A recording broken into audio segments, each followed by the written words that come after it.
امام ابو حنیفہ رحمۃ اللہ علیہ کی ذہانت کا ایک واقعہ۔ ایک شخص تھا، اس کی بیوی اس کو منہ نہیں لگاتی تھی۔ امام ابو حنیفہ کے زمانے کا وقت تھا، ان کی ذہانت کے بہت زیادہ واقعات مشہور ہیں۔ ایک شخص کی ایک بیوی اس کو منہ نہیں لگاتی تھی اور وہ سو جان سے اس کا عاشق تھا۔ بیوی کی طبیعت شوہر سے نہیں ملتی تھی، اس لیے وہ طلاق لینا چاہتی تھی، مگر مرد طلاق نہیں دینا چاہتا تھا۔ مرد یہی نہیں کہ اس کو تنگ کرتا تھا، بلکہ الٹا اس سے پیار اور محبت کرتا تھا، مگر وہ رہنا ہی نہیں چاہتی تھی۔ ایک دن دونوں میاں بیوی بیٹھے ہوئے تھے، بات چیت کر رہے تھے۔ بیوی کچھ کہہ رہی تھی، مرد نے بھی کوئی جملہ کہا، بس وہ چپ ہو کر بیٹھ گئی۔ مرد نے کہا کہ اگر صبح صادق سے پہلے تو نہ بولی تو تجھ پر طلاق ہے۔ وہ چپ ہو گئی اور ارادہ کر لیا کہ میں خاموش رہوں گی تاکہ اس سے کسی طرح پیچھا چھوٹ جائے۔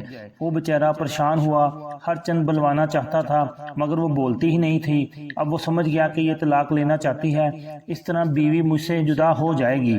اب اس نے فقہا کے دروازے جھانکنے شروع کر دیے، علماء کرام سے ملنا شروع کیا، ان سے جا کر اپنا حال بیان کیا۔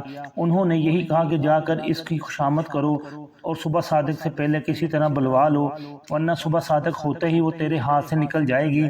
سب نے یہی جواب دیا۔ پھر وہ امام ابو حنیفہ رحمۃ اللہ علیہ کے پاس پہنچا۔ وہ وہاں کا حاضر باش تھا اور فکر مند اور پریشان بیٹھ گیا۔ امام صاحب نے فرمایا کہ آج کیا بات ہے، پریشان کیوں ہو؟ اس نے کہا، حضرت واقعہ یہ ہے کہ بیوی سے میں نے کہہ دیا کہ تو اگر صبح صادق تک نہ بولی تجھ پر طلاق۔ اگر وہ خاموش ہو کر بیٹھ گئی ہے۔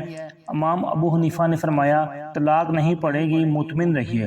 اب وہ مطمئن ہو کر آ گیا۔ امام صاحب پر تان شروع ہو گیا۔ امام ابو حنیفہ رحمۃ اللہ علیہ حرام کو حلال بتانا چاہتے ہیں، ایک شرعی کا حکم ہے، اس کو کہہ دیا کہ طلاق نہیں پڑے گی۔ امام صاحب نے یہ کیا کیا، صبح صادق میں جب آدھ گھنٹہ رہ گیا تو مسجد میں جا کر زور زور سے تہجد کی اذان دینا شروع کر دی۔ اس عورت نے جب اذان کی آواز سنی تو سمجھی کہ صبح صادق ہو گئی ہے، بس بول پڑی اور کہنے لگی، صبح صادق ہو گئی، میں طلاق یافتہ ہو گئی ہوں، اب تیرے پاس نہیں رہوں گی۔ جب تحقیق کیا تو معلوم ہوا صبح صادق نہیں ہوئی، وہ تہجد کی اذان تھی۔ لوگ قائل ہو گئے کہ واقعی امام صاحب بہت ذہین اور مدبر انسان ہیں۔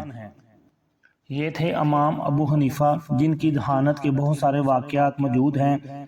یہ وقت کے امام تھے اور اللہ نے ان کو علم اور فہم دیا ہوا تھا، جن کی ذہانت کی وجہ سے ایک گھر اجڑنے سے بچ گیا اور میاں بیوی آپس میں سلوک اتفاق سے رہنے لگ گئے اور طلاق نہیں ہوئی۔ لائک اور شیئر کر دیں اور چینل کو سبسکرائب کر دیں۔